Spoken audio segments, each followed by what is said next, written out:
Hi everyone, welcome back to Diksha's education hub. तो आज के इस चैप्टर में हम स्टार्ट कर रहे हैं कि इकोनॉमिक इम्पैक्ट क्या क्या रहे ब्रिटिश काल में। बहुत इंपॉर्टेंट टॉपिक है, इसको पढ़ लेना बिकॉज मेंस के पर्सपेक्टिव से इसका ज़्यादा रिलीवेंस है। ठीक है, एक दो पॉइंट्स आएंगे जो कि प्रीलिम्स में भी पूछे जा सकते हैं, बट मेंस ओरिएंटेड ये ज़्यादा रहेगा। Don't skip this topic. तो आज हम देखेंगे कि इकोनॉमिक इम्पैक्ट्स क्या क्या रहे ब्रिटिश रूल के इंडिया के ऊपर। तो कुछ पॉइंट्स में उसको हम देखेंगे। जैसे फर्स्ट पॉइंट है हमारे पास, that is impact on Indian agriculture. Indian agriculture के ऊपर क्या क्या इम्पैक्ट रहे। दूसरा पॉइंट रहेगा अपने पास disruption of traditional economy and impact of trade and commerce. सबसे पहला पॉइंट देखते हैं, इम्पैक्ट ऑन इंडियन एग्रीकल्चर। यानी कि जो एग्रीकल्चर था, आपको पता है आज भी हमारी 45% पॉपुलेशन एग्रीकल्चर में ही इन्वॉल्व है। तो जब भी एग्रीकल्चर के बारे में आप सोचोगे, आपको दो तीन फैक्टर्स दिखेंगे। एक तो वहाँ पे लैंड आ जाएगा, ठीक है, लैंड से जो प्रोड्यूस होगी क्रॉप आ जाएगी। फर्टाइल थी ना लैंड, तो क्रॉप यहाँ से प्रोड्यूस होगी। अगर क्रॉप अच्छे से बिक रही है तो प्रॉफिट होगा, अगर नहीं बिक रही है तो सीधा जो लोग हुआ करते थे वो पॉवर्टी फेस किया करते थे। तो यहाँ पे लैंड रेवेन्यू पॉलिसीज़ आएंगी और सेटलमेंट्स आएंगी। सेटलमेंट अभी एग्जाम्पल के लिए देख लो, जैसे परमानेंट सेटलमेंट्स हैं। रैयतवाड़ी आपने सुनी होगी, अभी बताती हूँ। रैयतवाड़ी में जस्ट पीजेंट्स आ जाएंगे। रैयतवाड़ी सुनी होगी, महलवाड़ी सुनी होगी, तो ये सारी आ जाएंगी। वन बाय वन इनको देखते हैं अभी, पर पहले इतनी चीज़ें एटलीस्ट आपको पता होनी चाहिए। तो स्टार्ट करते हैं इसको। चलिए जी, तो अब देखते हैं दूसरा point, that is commercialisation. Commercialisation of agriculture. तो हम पहले से देख रहे हैं कि जो ब्रिटिशर्स हैं वो कहीं ना कहीं कमर्शियलाइज कर रहे हैं यहाँ पे इंडिया की इकोनॉमी को, पर अपने बेनिफिट के पर्पस से। ये नहीं देख रहे कि इंडियंस का फ़ायदा हो रहा है या नहीं हो रहा है। याद करो, हमने कुछ रिवोल्ट्स पढ़े थे, जैसे इंडिगो रिवोल्ट हमने पढ़ा, पबना रिवोल्ट पढ़ा। इंडिगो जहाँ पे नील की खेती बोला था, याद है ना, दीनबंधु जी ने यहाँ पे एक प्ले भी लिखा था जिसमें इंडिगो की खेती से क्या क्या इम्पैक्ट पड़े उसके बारे में वो बताते हैं। तो ये सारी चीज़ें जो हैं हो रही हैं। पबना रिवोल्ट क्यों हुआ था, याद करो, जूट की कल्टीवेशन। उधर अमेरिकन रेवोल्यूशन हो रहा था और अमेरिकन रेवोल्यूशन की वजह से इंडिया से बहुत सारा जूट चाहते थे कि वो लेके आए। तो ये दूसरा रीज़न आ जाएगा एग्रीकल्चर के ऊपर। फिर जब क्रॉप से ही पैसा पीजेंट्स को इतना सारा ब्रिटिशर्स को देना पड़ता था, तो उससे क्या होता था, जो फार्मर थे, पीजेंट्स थे, उनके पास तो कुछ बचता ही नहीं था। फैमीन जैसी कंडीशंस देखने को मिली, भूखमरी। याद करो 1870s का पीरियड, बंगाल में कितना फेमीन फैला, और भी बहुत सारे एरियाज थे जिनकी तो कवरेज भी नहीं है। ठीक है, तो ये सारी चीज़ें चल रही हैं। उसके बाद जो ट्रेडिशनल इकोनॉमी थी इंडिया की, उसके ऊपर क्या क्या इम्पैक्ट पड़े। तो सबसे पहला तो डी इंडस्ट्रियलाइजेशन। डी इंडस्ट्रियलाइजेशन मतलब जो इंडस्ट्री सेटअप थी उनको, उनकी जो ऑटोनॉमी थी वो ब्रिटिशर्स के पास जा रही है। दूसरा, decline of Indian cottage industry. India के अंदर इतने सारे क्राफ्टमैन थे, आर्टिशंस थे, बहुत सारे यहाँ पे ऑक्यूपेशन हुआ करती थी। तो ट्रेडिशनल इकोनॉमी जो हुआ करती थी वो तो ब्रिटिशर्स ने एक्सप्लॉइट ही कर दी। एक्सप्लॉइट किस वे में करी, अब जैसे मान लो कोई टेक्सटाइल इंडस्ट्री हुआ करती थी, उसको अपने अंडर कर लिया और अपने हिसाब से कपड़े यहाँ पे ग्रो करवा रहे हैं, ठीक है, बनवा रहे हैं। तो वो सारी चीज़ें चल रही हैं। और इकोनॉमी की कर दी रूरलाइजेशन। जब हमने एंशियंट हिस्ट्री पढ़ी थी, याद करो हम कितना फ्लरिश कर रहे हैं, राजाओं के बारे में पढ़ रहे हैं, इकोनॉमी जनरेट हो रही है उसके बारे में पढ़ रहे हैं, कितने टेम्पल्स बन रहे हैं, ये सारी चीज़ें हमने पढ़ी।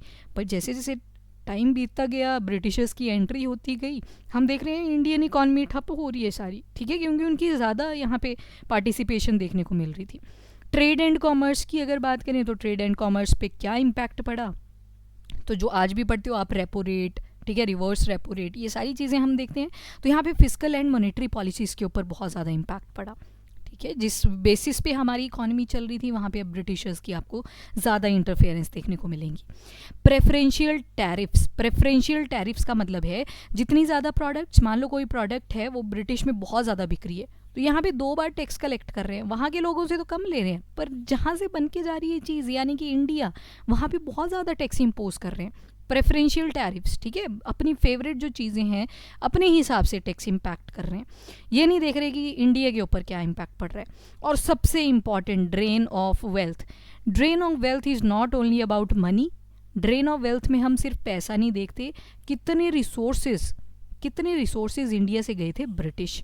रेलवे ट्रैक्स बने, पॉजिटिव नोट भी है कि कनेक्टिविटी इंक्रीज हुई, ठीक है मान लेते हैं, पर रेलवेज बनाई क्यों थी? उसमें इंपीरियल इंटरेस्ट था, ब्रिटिशर्स को चाहिए थी कनेक्टिविटी ताकि रॉ मटेरियल को ईजिली लोड करके अपने ब्रिटिश ले जाएं, तो वहाँ भी उनके अपने इंटरेस्ट थे, ठीक है। तो पॉजिटिव भी है, ठीक है मानते हैं हम, कनेक्टिविटी भी इंक्रीज हुई इंडिया के अंदर, जैसे हम इंडिपेंडेंट हुए तो ऑलरेडी ये इंफ्रास्ट्रक्चर बना बैठा था और आज भी वही इंफ्रास्ट्रक्चर हम यूज़ कर रहे हैं, एक्सपांशंस कर रहे हैं उसी के अंदर, बट स्टिल उस टाइम के हिसाब से अगर देखोगे तो देयर वर इंपीरियल इंटरेस्ट, ठीक है। सीधा क्वेश्चन आते हैं इन ऐसे टाइप के क्वेश्चंस पे, तो ध्यान रखना इनको। अब जैसे एक हिस्टोरियन है आर.पी. दत्त, उनकी एक बुक है named as India Today, very important, prelims में अब आ जाती हैं बुक्स आपके देखे होंगे आपने, क्वेश्चंस कुछ एक ही क्वेश्चन होते हैं जो हमें पता होता है क्योंकि हमने डेप्थ में नहीं करी होती याद, तो याद रखिएगा India Today book that is written by R P. Dutt. R P. Dutt ने ये बुक लिखी थी। तो ये भी इकोनॉमिक हिस्ट्री बताते हैं इंडिया की कि कैसी थी वो ड्यूरिंग द कॉलोनियल टाइम। तो आर.पी. दत्त, बुक का नाम है इंडिया टुडे, ध्यान रखिएगा। अब इंडिया की जो इकॉनमी थी वो सेल्फ सफिशिएंट थी, हमें ऐसे किसी सुपीरियर बंदे की ज़रूरत नहीं थी कि वो आए हमारी इकॉनमी को संभाले। तो जो हमारी ट्रेडिशनल इकॉनमी थी उसी से हमारी सेल्फ सफिशिएंसी दिखाई देती थी, काफ़ी अर्निंग हुआ करती थी। हमारा जो बैलेंस ऑफ पेमेंट था वो भी अपने ही फेवर में था, ठीक है। जब कॉलोनियल एरा से पहले देखते हैं हमने कभी किसी से उधारी ली, नेवर, ठीक है।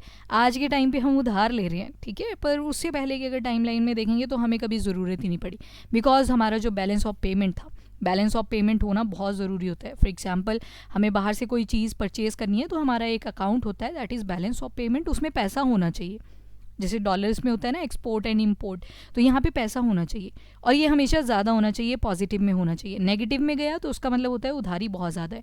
तो हमारा तो कभी balance of payment impact he नहीं हुआ प्री कॉलोनियल एरा के टाइम पे, पर जैसे ही ये ब्रिटिशर्स की एंट्री हुई, जैसे बैटल ऑफ बक्सर याद करो, 1960s की बात हो रही है, 64 टू बी वेरी स्पेसिफिक, तो ये बैटल ऑफ बक्सर वगैरह हुई तो जो कंपनी थी उस टाइम पे इनको तो ट्रेड की बड़ी हुई थी कि कैसे अपना प्रॉफिट अर्न करें, ठीक है, कमर्शियलाइज करके चीज़ों को।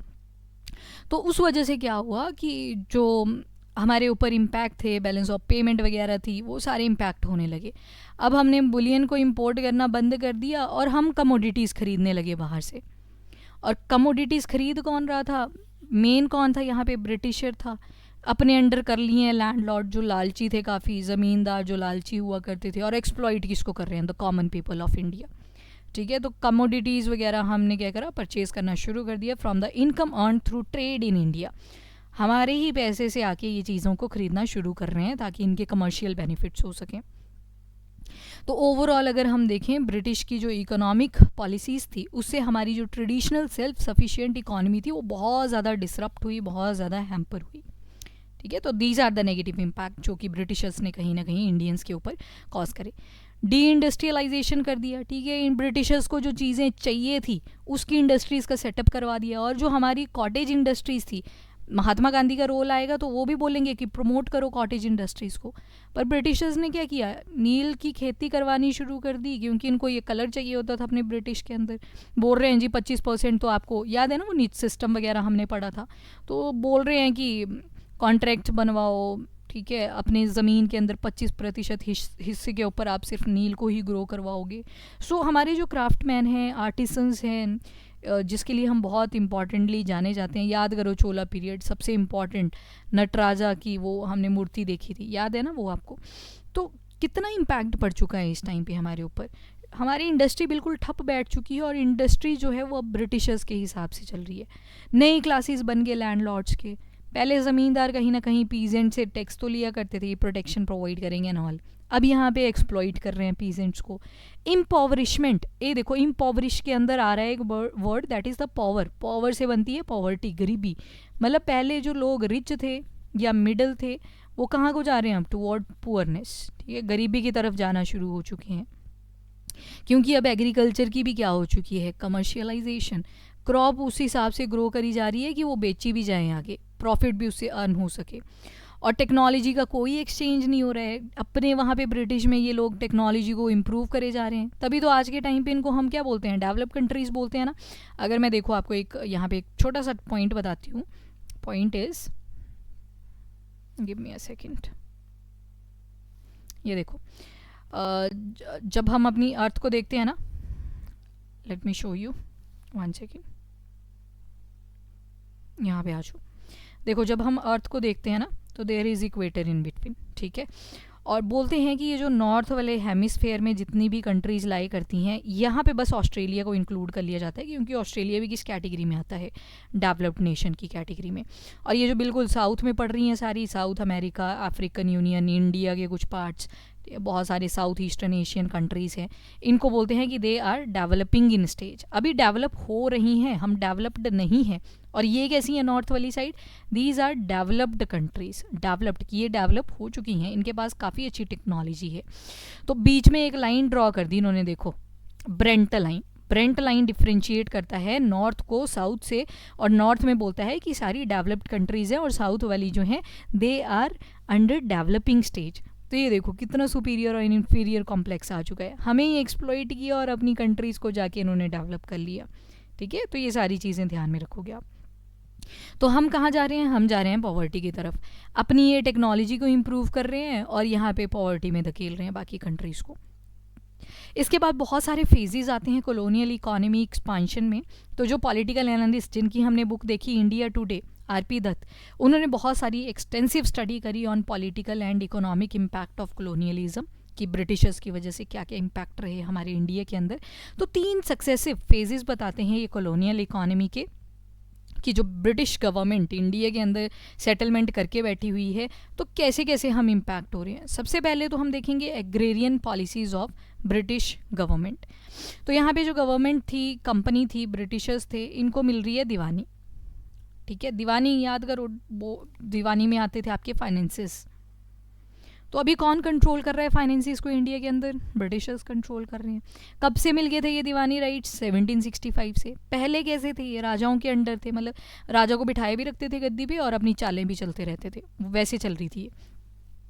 पहले इन्होंने दीवानी राइट्स लिए, फिर धीरे धीरे टेरिटरीज़ को एक्वायर करना शुरू किया, कभी रिश्वत दे के किया, जहाँ पे आर्मी चल जाती थी वहाँ पे आर्मी करके करा, ठीक है। बाद में इन्होंने इंडियन सोल्जर्स की ही रिक्रूटमेंट शुरू कर दी। बहुत सारे नंबर ऑफ मेथड इन्होंने इंट्रोड्यूस करे कि लैंड सेटलमेंट हम कर देंगे, रेवेन्यू कलेक्शन करेंगे। जैसे कभी ब्रिटिशर्स क्या करेंगे, ज़मींदारों को बोल देंगे कि जाओ पीजेंट से टैक्स वसूल के आओ। कभी आप देखोगे जो ब्रिटिशर्स होंगे वो डायरेक्टली पीजेंट से यहाँ पे टैक्स कलेक्शन शुरू कर देंगे। कई बार और ज़्यादा चालें, जहाँ पे विलेजर्स मानते नहीं थे वहाँ पे बोल देते थे कि बस टैक्स दे दो ताकि हम आपको प्रोटेक्ट कर सकें, बाकी आपकी ऑटोनॉमी रहेगी, ठीक है, राज आपका ही चलेगा, पर टैक्स क्यों दे रहे हैं, ताकि हम आपको बाहर से प्रोटेक्ट कर सकें। ये खुद ही बाहर के थे, ये हमें क्या प्रोटेक्ट करने वाले थे। वेरन हेस्टिंग आते हैं, वेरन हेस्टिंग, तो इन्होंने एक नया सिस्टम इंट्रोड्यूस कर दिया, दैट इज़ फार्मिंग ऑफ इजारादारी, ठीक है, फार्मिंग ऑफ इजारादारी। ये बेस था contract assign to the highest bidder इजारादार। अब इजारादार हुआ करता था, यहाँ पे बिड लगेगी किसी खेत की, बिड लगेगी, ऑक्शन लगेगी, बोली लगेगी, तो जो सबसे ज़्यादा यहाँ पे बोली लगाएगा उसको वो हिस्सा जो था लैंड सेटलमेंट का वो दे दिया जाता था।